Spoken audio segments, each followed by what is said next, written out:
Imagine a child born in a remote village in 12th century India. No Google, no calculator, no textbook beyond what his father could write by hand. And yet, by the time the world had even started to ask certain mathematical questions, this boy had already answered them. This is not a myth. This is not a legend. This is Bhaskara II, and his story will leave you breathless.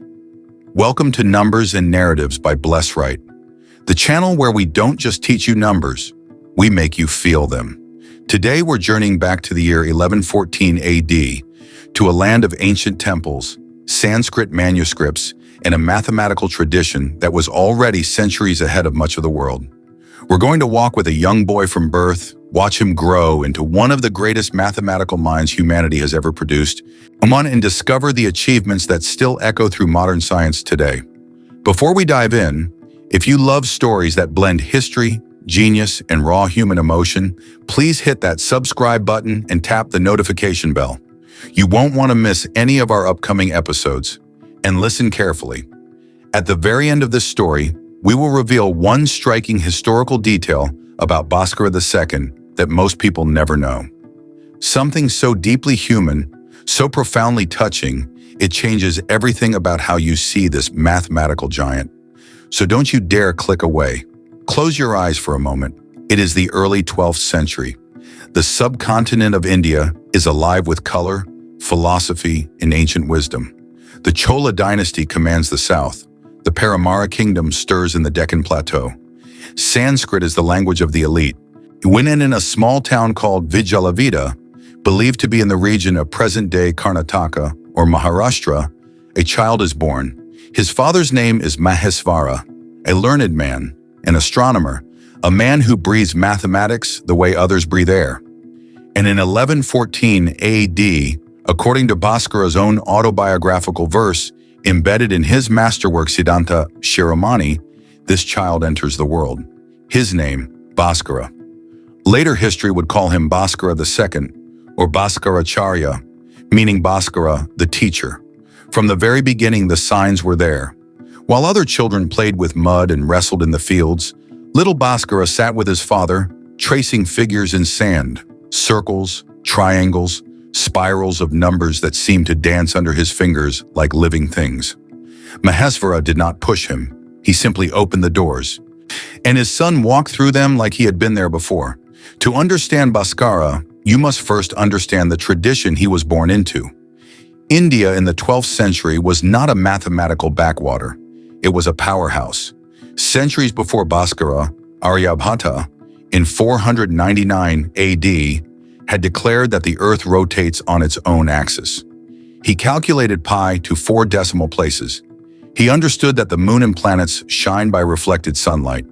Then came Brahmagupta in 628 AD, who gave the world the formal rules for arithmetic operations involving zero and negative numbers. Concepts so far ahead of their time that European mathematicians wouldn't fully grasp them for another 1,000 years. Young Bhaskara devoured all of it. He absorbed Aryabhata. He wrestled with Brahmagupta. He chewed through Sridhara's work on quadratic equations. And he was standing on the shoulders of giants. But even as a child, you could see that he was already straining upward, reaching for something higher. His father saw it, and Mahesvara poured everything he had into his son. There is something painfully beautiful about a father who knows his child is greater than himself, and who chooses joy over jealousy. By the time Bhaskara was in his mid-30s, he had already spent decades studying, calculating, and teaching. He had observed the heavens. He had calculated the positions of planets. He had taught students at what is believed to be the astronomical observatory at Ujjain, the same intellectual center where Brahmagupta had once worked. And then in 1150 AD, he produced something extraordinary. He wrote the Siddhanta Shiromani, literally meaning crown jewel of treatises. Why, it was not just a book, it was 4 books bound into one monumental mathematical universe. 1. Lilavati, on arithmetic. 2. Bijaganita, on algebra. 3. Ganitadhyaya, on mathematical astronomy. 4. Goladhyaya, on spherical geometry and the celestial sphere. Each section alone would have made him famous. Together, they made him immortal. Let's talk about Lilavati first. Because of all the works Bhaskara produced, this is the one that breaks your heart open. Lilavati is a name, a woman's name. According to tradition, and here I must be careful to distinguish legend from historical record, Lilavati was Bhaskara's daughter. Some accounts, passed down through later commentaries, claim that Bhaskara used astrology to determine the most auspicious moment for his daughter's marriage. He set up a water clock, a cup with a small hole placed in a vessel, designed to mark the precise moment the stars aligned for her wedding. But the story goes that Lilavati, curious and eager, leaned over the clock, and a pearl from her nose ring fell in, blocking the hole. The auspicious moment passed unnoticed, and according to this tradition, Lilavati never married. Whether this is history or poetic legend, Bhaskara's response is documented. He named his great arithmetical text after her, and in its opening verse he writes directly to her, calling her Dear Lilavati, inviting her and all readers onto the beauty of numbers. He frames mathematics as play, as wonder, as love. Problems in Lilavati include arithmetic progressions, geometry, permutations, the rule of three, interest calculations, and more, all presented not as dry equations but as stories. Bees hovering over lotuses, elephants wading through rivers, peacocks and snakes playing a kind of mathematical chess in a field. This is a man who understood that mathematics is a language, and like all languages, it must be spoken with heart. But if Lilavati was Bhaskara's love letter to mathematics, then Bijaganita, his text on algebra, was his declaration of war on the unknown. In Bijaganita, Bhaskara tackles some of the hardest problems in mathematics of his era. He solves indeterminate equations, problems where there are infinitely many possible solutions, and the mathematician must find the conditions that constrain them. When he works through what would later be called Pell's equation, named after a 17th century English mathematician, but Bhaskara solved it 5 centuries earlier. His method, known as the Chakravala method, the cyclic method, is an algorithm of breathtaking elegance. It is iterative.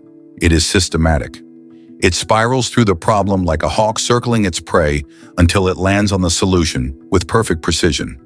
The German mathematician Hermann Hankel wrote in the 19th century that the Chakravala method was, and I quote the sentiment closely, the finest thing achieved in the theory of numbers before Lagrange, and Lagrange lived in the 1700s. Bhaskara developed this in 1150. He also explicitly addresses division by zero in Bijaganita. While he didn't fully resolve the modern treatment, he was the first mathematician to systematically confront the concept, defining it as producing an infinite quantity, a remarkable intuition that foreshadowed centuries of mathematical development. He was standing at the edge of the infinite, with nothing but ink, sand, and the fire in his mind. Bhaskara was not only a mathematician, he was an astronomer of the highest order. In his astronomical sections, Ganitadhyaya and Goladhyaya, Bhaskara made calculations that stagger the imagination. He calculated the sidereal year, the time it takes the Earth to complete one orbit of the Sun relative to the fixed stars, as 365 days, 6 hours, 12 minutes, and 36.17 seconds. Modern science puts the figure at approximately 365 days, 6 hours, 9 minutes, and 9.76 seconds, a difference of just over 3 minutes, in the 12th century. Without a single instrument beyond careful naked-eye observation and mathematical rigor, he described the concept of instantaneous velocity, the idea that at any precise moment in time, a moving object has a definite speed. He arrived at a result equivalent to what we now call the differential calculus. 5 centuries before Isaac Newton and Gottfried Leibniz independently developed it in Europe. He understood that the gravitational pull of the Earth is what keeps objects on its surface. He wrote, "Objects fall to the Earth due to a force of attraction inherent in the Earth. This is not magic, it is natural law. This is consistent with what would later be formalized by Newton in 1687. He accurately described the spherical shape of the Earth and its rotation. He discussed the conditions under which a solar eclipse occurs. He explained why the sky appears dark at night, a question that would not receive its modern answer until Olber's paradox was seriously discussed in the 19th century. The man was not working in isolation. He was working at the frontier of human knowledge. and he was pushing it forward with every breath. In 1207 AD, 23 years after Bhaskara's death, he passed away around 1185 AD. His grandson Changadeva established a school in his honor in the town of Patana, in present-day Maharashtra. This is not legend. This is documented in stone. The Patana inscription of 1207 AD, discovered by historians and still referenced in academic scholarship, describes the establishment of this institution and records the mathematical lineage running from Bhaskara through his students. It names him directly. It honors his work. It confirms the community that grew up around his teachings. This inscription is one of the most direct pieces of historical evidence we have for Bhaskara's life and impact. It is our anchor to the man, and it holds firm. His works were translated into Persian in the 16th century under the Mughal Emperor Akbar's patronage. Testament to the fact that even 4 centuries after his death, Bhaskara's mathematics was considered essential knowledge. The Arab world had been engaging with Indian mathematics for centuries. Al-Khwarizmi, the father of algebra, himself drew from Indian sources. When you hear the word algorithm, that is Al-Khwarizmi's name transformed into Latin. And when Al-Khwarizmi learned about zero and the decimal place value system, he was learning from the tradition that Bhaskara would later crown. The chain of knowledge is unbroken. It runs from Aryabhata to Brahmagupta to Bhaskara, and then outward, into the Arab world, into medieval Europe, into the foundations of modern mathematics and physics. But here is what gets lost when we reduce men like Bhaskara to equations and dates. He was a human being. He was a father who looked at his daughter and saw not just a child, but a question. A beautiful, open-ended question that the universe had handed him. He was a teacher who knew that knowledge hoarded is knowledge killed. He was a man who lived in a world of temples and devotion, and who found in mathematics something that felt, to him, like the very grammar of creation.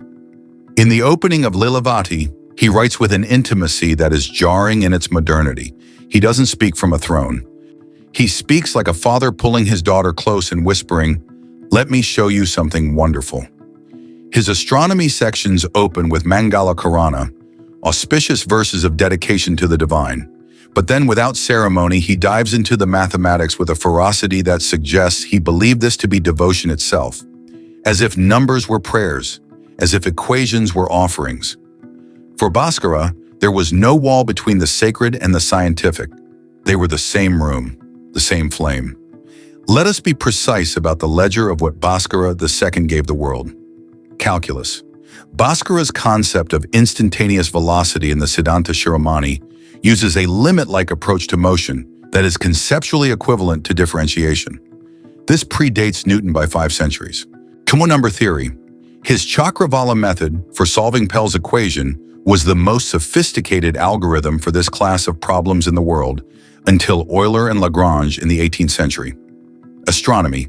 His calculation of the sidereal year, his description of planetary motion, and his spherical trigonometry were used as foundational references for centuries of astronomical work in India.